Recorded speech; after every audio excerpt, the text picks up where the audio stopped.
भारत और ब्रिटेन के बीच में जो समझौता हुआ था आज़ादी का, ये ट्रांसफ़र ऑफ पावर है ना, असल में सत्ता हस्तांतरण है ना। हाँ, सत्ता हस्तांतरण, ये ट्रांसफ़र ऑफ पावर है, एक्चुअली फ्रीडम ऑन पेपर नहीं है।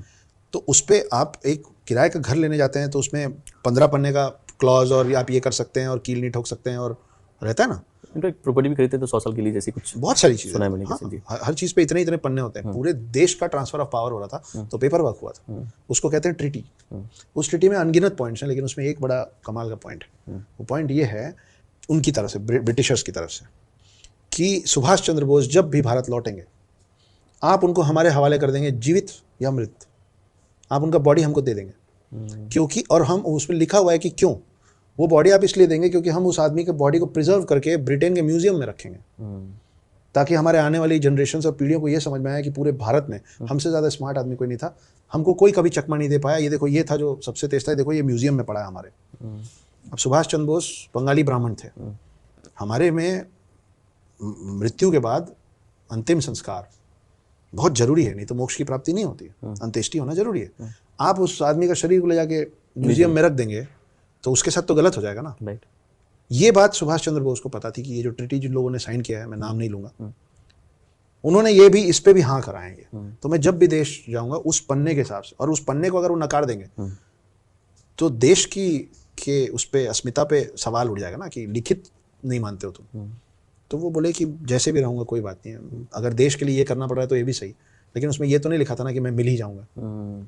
ये लिखा था कि मिल गए तो जीवित या मृत्यु। अब वो व्यक्ति आज तक मिला ही नहीं, तो वो इस देश का और दुनिया का सबसे बड़ा बहरूपिया है, and I have high regards and respect for him. मैं फिर अगेन सुभाष जी के सवाल पे आता हूँ कि फिर जब वो छुप के इंडिया में आए, और हम जानते हैं कि चलो एक ट्रीटी जो भी साइन हुई होगी उस समय जो भी कंडीशन रहे होंगे और जिन्होंने भी किया वो कहानी तो सेपरेट थी।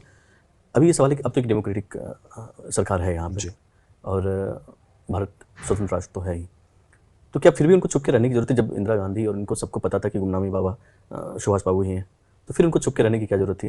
पहली बात। दूसरी बात, वो खुल के भारत के विकास में या किसी भी तरह से वो खुल के क्यों नहीं अपना योगदान दे पाए? उनके नाम से अभी भी कई संगठन चल रहे हैं इस देश में, जो अपना काम अभी भी उतनी शिद्दत से कर रहे हैं जितना उनके होने पे हो रहा था। दूसरा, वो जो ट्रांसफर ऑफ पावर की मैंने बात की, उसमें तो ये लिखा हुआ है ना कि जब भी, तो आज भी अगर आप बोलेंगे कि ये उनका मृत शरीर है तो पन्नों के हिसाब से आपको उनको जमा करना पड़ेगा। तो वो जो कर सकते थे वो तो आप, मतलब एक व्यक्ति यहाँ एक आज़ाद हिंद फौज बनाया, जैसे हम बड़े आराम से बोलते हैं ना कि father of the nation is Gandhi, है ना, बापू। मेरा ये बहुत स्ट्रांगली मानना है कि देश का कोई बाप नहीं होता, देश के सिर्फ बच्चे होते हैं। साथ में आपने जवाहरलाल नेहरू को चाचा नेहरू बना दिया, पूरे देश के एक चाचा हो गए, दूसरे पिता हो गए, तो बाकी कहाँ है भाई? पूरा परिवार बनाइए, बड़े पापा बनाइए, हैं? पिता का भी तो पिता होता है, कहाँ है वो? तो कायदे से जो क्रेडिट सबको मिलना चाहिए था वो इक्वली डिवाइडेड है नहीं। तो सुभाष चंद्र बोस को वो जो रिश्तेदारी वाला मामला चल रहा है कि ये पिता हैं, ये चाचा हैं, उसमें सुभाष चंद्र बोस कौन है? कौन है वो? मेरे को जानना है कौन है।